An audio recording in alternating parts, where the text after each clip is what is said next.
So hi there, Elevated Planet community. This is John, Drew, and Jole Gabrielle Morton here today. And I wanted to take a few moments to do a proper interview with Jole because, as you'll have seen from the video that I've done previously, I'm a big admirer of Jole's work, but it's different, you know?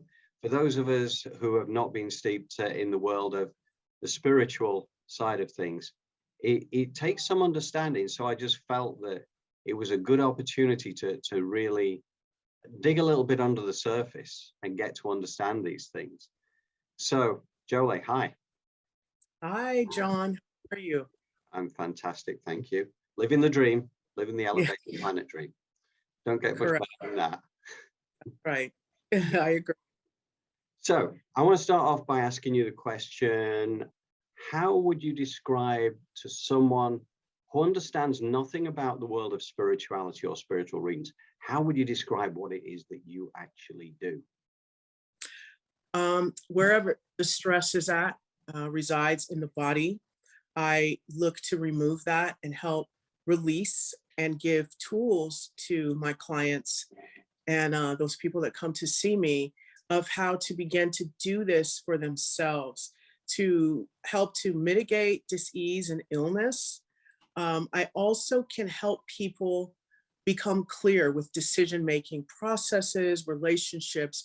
And it's not that, I predict the future. It's just that based upon what I'm seeing in the energy, because I'm professionally trained to do so, Right. and years of experience, I'm able to kind of see the path that, or the different beams of light, if you will, the possibilities based on the choices that you're making. What is the next steps? So that's kind of how I would put it in a nutshell or an elevator pitch. To get a little bit more detailed, we are beings who hold stress and trauma in our bodies from past experiences. And sometimes they can create density within the body, which then attracts dis-ease and illness. So I'm able to sort of see this energy, which manifest as patterns, pictures, cloudiness, energy. And I'm able to sort of, with the help of the other realms, move this energy out of the body and into Mother Earth and allow for this person to really sort of reach their goals and really mine for the highest potential. Mm. So in a nutshell, and I work the chakras. So it's like an energetic medicine.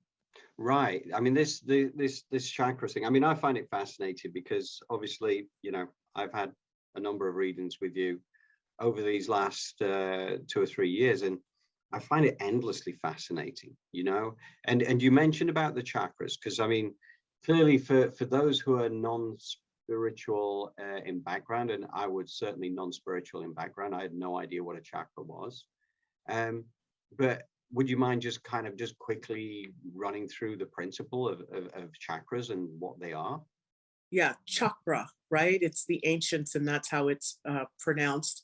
American and society, it's a chakra, and it stands for like spinning wheel in Sanskrit. And I was taught that before we come, we make an agreement of the things that we're going to work on when we get here, our journey. And we pack these experiences and these learning, teachable moments within our chakras to go through life to experience this, to overcome some of these things. So when we get to Earth as children, our chakras then unpack, and now we're on this journey of self-discovery. And that is sort of how a chakra can be explained. But in the technical, it's where the nerve ganglia is the densest along the spinal column. And it basically is allowing for you to access what's called your soul architecture.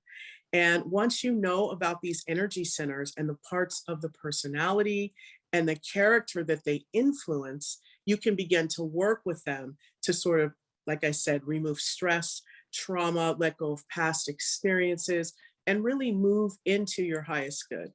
Mm. It is fascinating. And I think this is something that I don't know.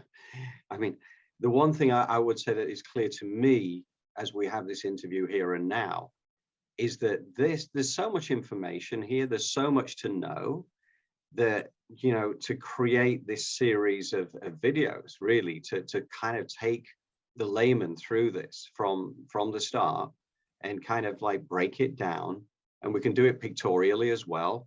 This is kind of, it's a great opportunity to learn. I mean, I found it fascinating. I mean, to me, you know, like when I was living very much in my left brain reality, to me there was a physical body. The physical body is this, right? This is me. This is John Drew, right? The reality is different, right? This is the physical vessel through which you travel in life, and yet the essence that is John Drew is the essence that sits within this energy body, which matches with the physical body, right? But the energy body you don't see, and this is where the skeptical type of thing comes, because we know the doctors, the medical profession all focus on the physicality, not on the non-physical. And yet you're talking about healing through the non-physical, correct? Correct. Yeah. Because we hold on to things from our past lives, I believe, this life, experiences, our childhood, and we really hold on to them like it's our blankie or our binky. You know, we don't want to let them go. We hold resentments, rejections, regrets, judgments, criticisms, and we don't realize that these things create energetic scar tissue, and they attract in disease and illness, as I keep saying, and I know firsthand. Because a lot of the manifestations of physical injuries and diseases come from a emotional response or behavior or pattern that's been created. And now we're in a groove, right? So then our body begins to break down, like self-hatred and self-loathing. That is really a way towards sickness and really one foot in the grave. But we don't realize that. It's so funny to self-deprecate and to shine the light on our shortcomings before others do it for us, right? Right. But we need to think about what kind of reverberations that's having in our bodies, in our minds, and our spirits. So once we begin to see ourselves differently, you know, especially in our mind, because it all starts there, our perception and perspective of who we think we are and how we comport ourselves in the universe. And then from there, we have these experiences that we can choose to say, you know what, I'm going to take the lesson from this instead of wallowing in the toxic waste dump of the trauma, because we all have choices. So when we tap into our soul architecture, we begin to take responsibility and empower ourselves, because now we don't need a middleman to communicate with the divine. We know exactly how to pick up that phone, work with our chakras, our aura layers, our energy body, to directly with that highest part of us, which is divine, universal life force energy, right? Brilliant. God, people would say. So, yeah, no, I dread the thought of the day when I have to give up my blankie, for one thing. But in terms of the chakras, I love I love the idea that we can, by understanding these things, that we can really create so much self-help, right? That is in a way, this is educating people for self-care, right? Yes.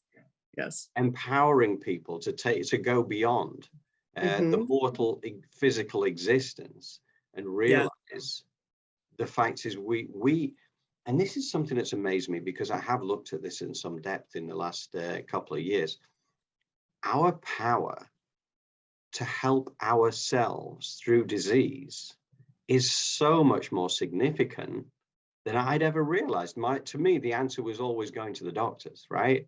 Or you know, not that it's something I did often, but you know, I didn't believe that I had the answer within myself. And I now realize that actually, on a crazy number of examples, that yes, we do, for a whole range of things. It just makes me wonder where this ends, because you know, this is I think this journey of discovery it promises to shake up the world we live in. It does. And it's a beautiful thing that more and more people are reaching out and reaching within. And by reaching out, I mean towards something different. They're looking at, I want to go a little bit deeper, because a lot of dissonance goes on around spiritual programming, religious programming, because we think about God or what we're taught in organized religion. On one hand, he forgives everything. You can ask for forgiveness and compassion, and he is there.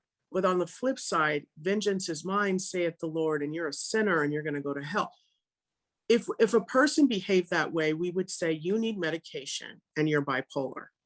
Automatically, it would be no question. We would diagnose them as bipolar and we would send them on their way. But for some reason, we want to worship a God that is that way. So I, in my work, have found you've got to make a decision. Who is God and who are you? Are you going to choose the resentment, the rejection, the vengeance, the retaliation? Or are you going to choose to focus in on the things that you can change, the things that you can make better, and the positive aspects of your life? And for me, the more that I align myself with a loving, supportive creator, the more loving and supportive I am to myself and others. It's just common sense. And sometimes because we can't see common sense, you know what I mean? I do know. Because, it's energetic, it's a behavior, it's not necessarily something tangible, right? So we confuse ourselves because common sense just, at the end of the day, means you're listening to your highest intuition. You're listening to, don't do that, don't touch that, don't go there, common sense. But you start out knowing that. And then all of a sudden, through programming, conditioning, now we're starting to second guess ourselves. So part of our job here, John, you and I, is to help people remember who they are and to help people reconnect with their own divine energy instead of looking outside of themselves for someone to tell them where to go and what to do. Right. Yeah. Yeah. And this is one of the things that's come through to me very strong, is the difference in energies between the energy of fear and stress and the way that too often people live their lives, certainly in westernized society, applying needless pressure to themselves. But it's the way we've kind of become programmed to believe that life should be. And you've only got to look at the news or the media or read a newspaper to be bathed in negativity, right? And that in itself, if you take it seriously, can create stresses and strains. And that's the kind of thing that causes the disease. But at the end of the day, when we focus on those positive energies, those, the love, the compassion, the kindness, the humility, and the joy and the laughter, right? I mean, to me, this is a no-brainer, because you kind of look at it and say, okay, well, I have a choice. I can have the choice to live in fear and stress, or I can choose to live in joy and gratitude for everything I have. Because as soon as you start to look for things that you're grateful for, you suddenly realize that you have so much more than you'd ever realized. You have to take that step back. But I agree with you. I think for me, this elevated planet journey is about encouraging people to see it for what it is, which is, this is a beautiful life. And the more we look at it that way, the more beautiful it becomes, because as a community and as a collective, we can raise the energy across all of us together. I just think it's fantastic. But what I would bring it back to is that I know, again, over these last couple of years, since I've been having readings with you, and I've encouraged you to come in as a co-founder to Elevated Planet. And that to me is a wonderful thing, because I know that we can succeed because you are here, because you are part of this journey. And I've seen the talents and the wisdom, and I've seen it in motion. And I'm excited about where this goes. Now, here's the other thing, because what you do is fantastic, but you're not what I would consider like a medium type of person or a psychic, where you're predicting the future, where you're bringing people back from the other side to communicate with long dead relatives and things like that. That's a different thing. Now, that definitely still has a value. But I know that within this LICO section, the lighted consciousness section, that you are in fact our CSO for, right? The Chief Spiritual. Mm-hmm. We will be recruiting in a team, right? A portfolio of healers who will work with us, correct? Correct. And we will cover a lot of different skill sets within that. I mean, how do you feel about that?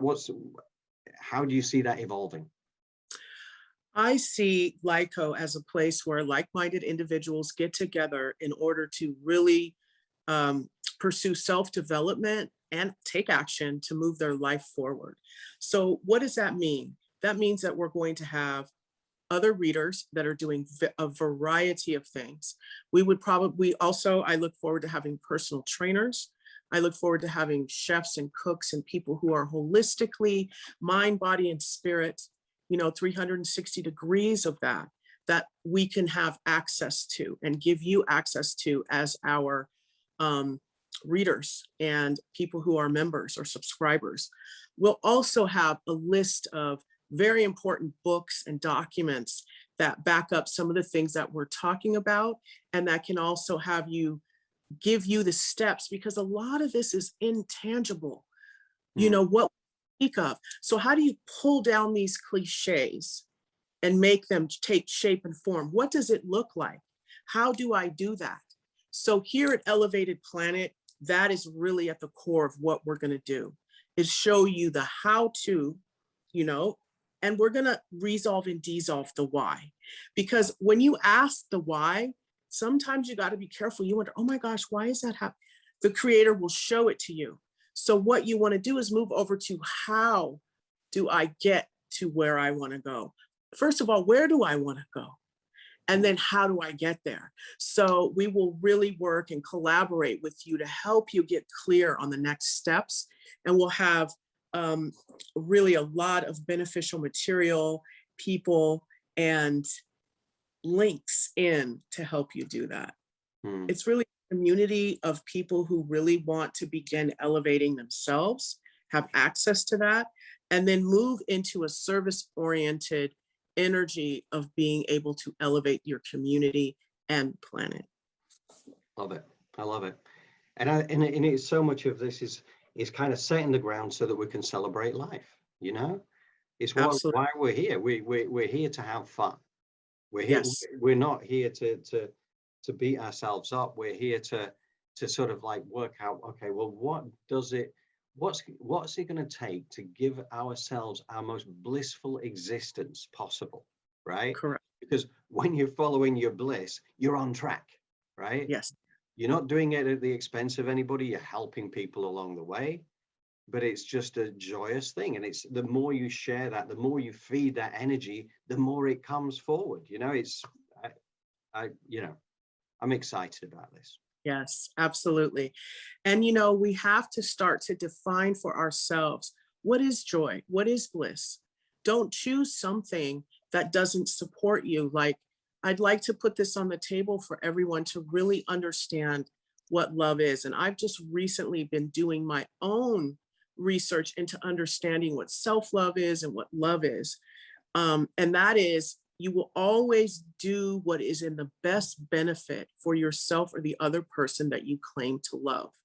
If it's not beneficial for you, or if it's not beneficial for them, don't do it. So that's where it's very simple. Love is very simple. Right. And so we want to move into a state where joy is very simple and bliss is very simple, because we know what it looks like for us. So that's really where we want to begin. I just want to say one more thing. A lot of people believe that you have to be perfect in order to do this work, or you have to be perfect in order to heal yourself, or anyone who does this work has no issues or problems. And that's not true. One of the things that really allows for us to connect is that we can feel the struggle. We can feel what is going on, but we fail to celebrate that. We celebrate what we can fix, what we can change, what we can move into, instead of continuing to beat ourselves up over something that, you know, is beyond our control or that was in our past. Right. So we really want our community to learn how to take the lesson and move forward. Take the lesson and still love, still be vulnerable, still be authentic, and then magnetize in those that will no longer hurt you, that will no longer traumatize and abuse you. Because why? Your elevated frequency does not match that. Right. So to go into these specific ways and ideas and concepts is going to be an exciting journey. Mhm. It is. And you know, I like the point you make about the fact that this is actually pretty simple stuff, right? This is not daunting. This is not challenging. This is something that we would choose for ourselves, because why wouldn't you, right? It is keeping things simple. It's not expecting perfection. I mean, you know, if we only allow perfect people in as members of Elevated Planet, there'd only be me and you there. Of course, that's it. Not really. We'd have zero membership. Right, exactly. Negative. This is it. I mean, we've all been through our struggles in life, and we, you know, and you can take pride in that, because that's why we're here. We're not here to live a perfect life. We're here to have curveballs thrown at us all the time, and to learn how to cope with them and to move forward. And that becomes part of the, when you look at it in the right way, you realize quite often that setbacks can be real opportunities for growth. But you kind of have to take a step back and realize, rather than whinging and complaining as we typically do, it's honestly an opportunity that we wouldn't have sought it for ourselves, but at the end of it, we come out stronger. We come Absolutely. out better. We come out better balanced. And we're all on this journey together. Yes, I agree. And the one thing that I'm learning as I become more wise is that we're not victims. You know, we make the choices to be where we are, and we can also make a choice to be somewhere else. Mm, So I really want to offer people the tools so that they can, quote unquote, turn the Titanic. You know what I mean? It may not be the easiest thing, yeah. but the simple steps are there. And if you stay consistent and you follow them, you'll be on the path towards, like I said, your highest good, which is why we're here. Now, this is exciting. This is a fantastic opportunity for me, this is such a 360-degree turn, on the basis that I always lived my left brain existence in the world of finance for 40 odd years. And I realize now how wrong that version, but there's nothing wrong with having gone through it. I value it. I value the opportunities it brought me, but it gives me such a fantastic perspective now to see the other side of it. And so there has been an absolute joy in going through what was a slightly deluded way of looking at life in many ways, but it served a great purpose. And you know, it lines up the future just very nicely for these next few decades to be a lot of fun. And there's things are going to change, and I'm excited about the changes. And Yes. I think we can do something special here as a community collective. Once we get this energy all together and we're all pushing in the same direction, I'm intrigued to see just what we can achieve. So am I. And I'm very excited for what the future holds for Elevated Planet. And it's a movement. It's not like a logo or a saying, or it's a movement, you know, to elevate this planet and to really wake up. You know, we need to wake up in so many ways, and allow for that victim programming and that fear, because it's not ours. It's been given to us. It's been conditioned in us. And that's that veil that keeps us at a certain level, that it's time to let it go. It's time to get rid of it, rip it in twain, and move up and forward and towards something to where we know that collectively we can now collaborate and come together, instead of it just, like I said, being a platitude or a cliche that we keep spouting off. How do you get there, John? How do you do it? That's why we're here as Elevated Planet. Fantastic. Okay. Well, I think that for now, I think it's been wonderful. I've really enjoyed our little fireside chat without the fireside. We'll have to try and work that one in future. See if we can get a blazing fire somewhere between our two pictures and make it a Yes. little winter chat. Yes. Nice. That sounds fun. Yeah, but thank you very much, Jole. You know, I'm a big fan of your work, and I know that I would also say, whilst we are building out our portfolio of readers for the future, I know, Jole, you are available for readings, correct? Correct. I am available. I work on Pacific Standard Time, but I'm also an early riser and will accommodate. If you want to, you can check our website for my prices and my information. And soon I will have a Calendly up so that you can just book me directly through the Elevated Planet website. Yeah, yeah. And we're going to do some tuition type things as well, aren't we, in terms of putting that on the website as well, in terms of the wisdom sharing from Jole. Yes, absolutely. Yeah, fantastic. Okay, well, thank you very much, Jole. Much appreciated. And doubtless we will be back for a further little adventurous interview at some point to see what we're going to uncover next time around. Thank you, John. It was truly an honor and a privilege, and I'm so grateful. You have a great rest of your day. Thank you. You too, Jole. Take care.